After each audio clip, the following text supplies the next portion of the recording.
Shalom, selamat pagi saudara-saudaraku yang diberkati oleh Tuhan. Pagi hari ini kita bersama-sama akan mempelajari firman Tuhan yang saya ambil dari Injil Lukas pasal 10 ayat 38 sampai dengan ayat 42. Dengan judul perikop dua wanita yaitu Maria dan Marta. Saya akan membacakannya, demikian firman Tuhan. Ketika Yesus dan murid-muridnya dalam perjalanan, tibalah dia di sebuah kampung. Seorang perempuan yang bernama Marta menerima dia di rumahnya. Perempuan itu mempunyai seorang saudara yang bernama Maria. Maria ini duduk dekat kaki Tuhan dan terus mendengarkan perkataannya. Sedang Marta sibuk sekali melayani. Dia mendekati Yesus dan berkata, "Tuhan, tidakkah engkau peduli bahwa saudaraku membiarkan aku melayani seorang diri?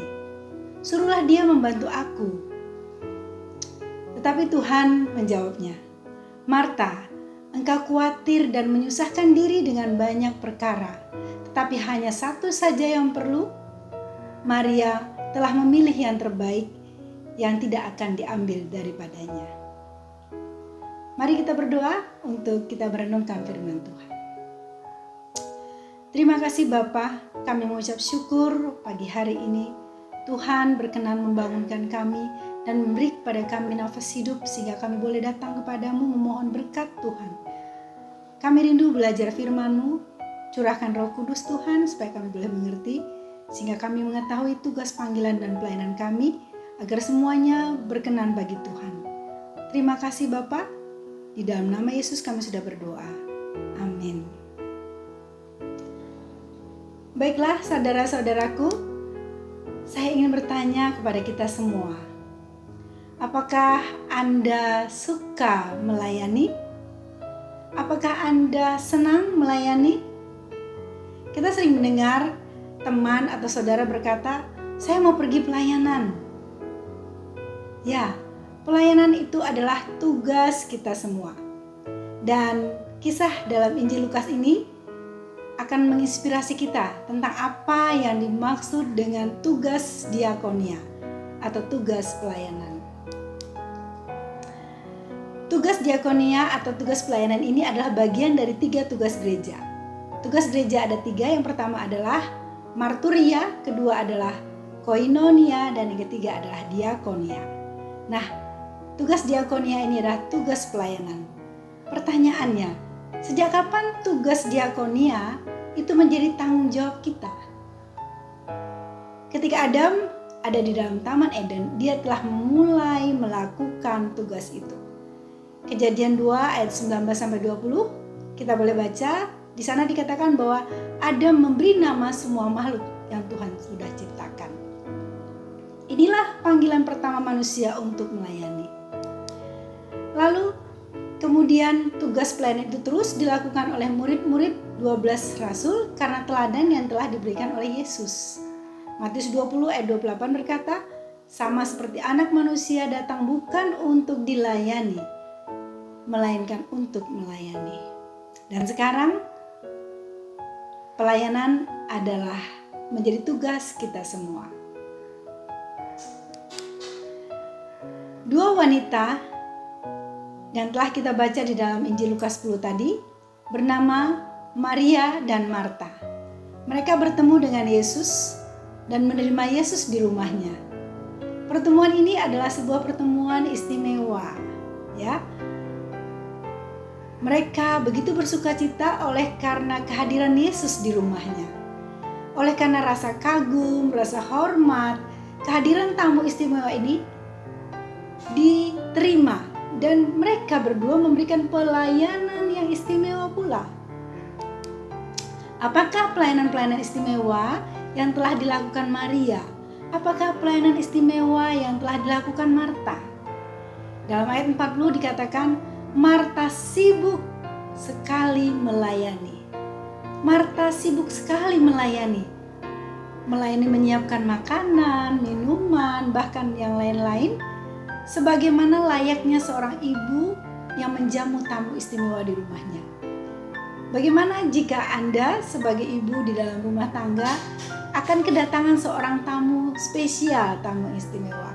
Tentu Anda akan menyiapkan makanan spesial, memasak hal-hal makanan yang jarang atau makanan yang enak-enak supaya kita menunjukkan bahwa kita menghargai dia. Nah, inilah yang dilakukan oleh Marta. Dia melayani, menyiapkan makan, minum, dan lain-lain sebagainya. Lalu, apa yang istimewa yang dilakukan oleh Maria? Disebutkan dalam ayat 39, Maria ini duduk dekat kaki Tuhan dan terus mendengarkan perkataan Yesus. Ya, ternyata Maria juga sibuk. Nah, Maria sibuk mendengarkan perkataan Yesus dan duduk dekat kaki Yesus. Jadi, wanita yang bernama Maria dan Marta telah mengambil pelayanan istimewa atas kehadiran Yesus di rumahnya. Ya, kehadiran Yesus membuat mereka melakukan hal-hal yang istimewa dengan cara yang berbeda. Kita mau melihat kesibukan pelayanan telah menghabiskan berjam-jam waktu kita sehingga kita tidak lagi punya waktu duduk dekat kaki Yesus. Dan kita tidak lagi sempat mendengarkan suaranya. Kita terlalu sibuk dalam pelayanan. Apakah kita sudah bijaksana dalam membagi waktu? Kapankah kita melayani? Kapankah kita duduk dekat kaki Yesus dan mendengarkan suaranya? Saudara-saudaraku, apakah kita juga mengalami disorientasi dalam pelayanan? Membiarkan diri sibuk, melayani sampai tidak punya waktu untuk bertemu Yesus secara pribadi.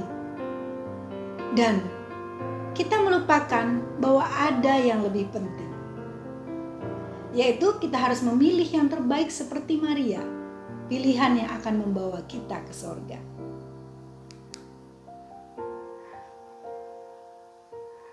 Saudara-saudara yang diberkati oleh Tuhan, kita dapat merenungkan kembali pada pagi hari ini, apakah pilihan yang sudah kita buat? Apakah pelayanan-pelayanan kita itu sudah sesuai dengan kehendak Tuhan?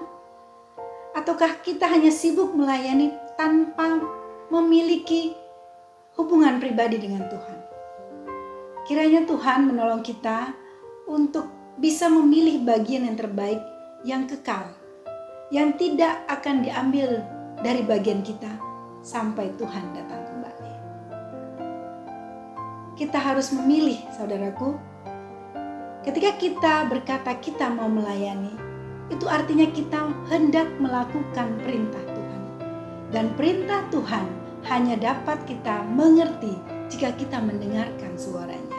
Sementara suara Tuhan hanya dapat kita dengar bila mana kita membaca firman Tuhan. Oleh sebab itu, bagian yang terbaik yang harus kita ambil adalah memilih duduk di dekat kaki Yesus dan mendengarkan suaranya. Dengan mendengarkan suaranya, kita mendengarkan perintahnya dan kita melakukannya dalam kehidupan kita sehari-hari.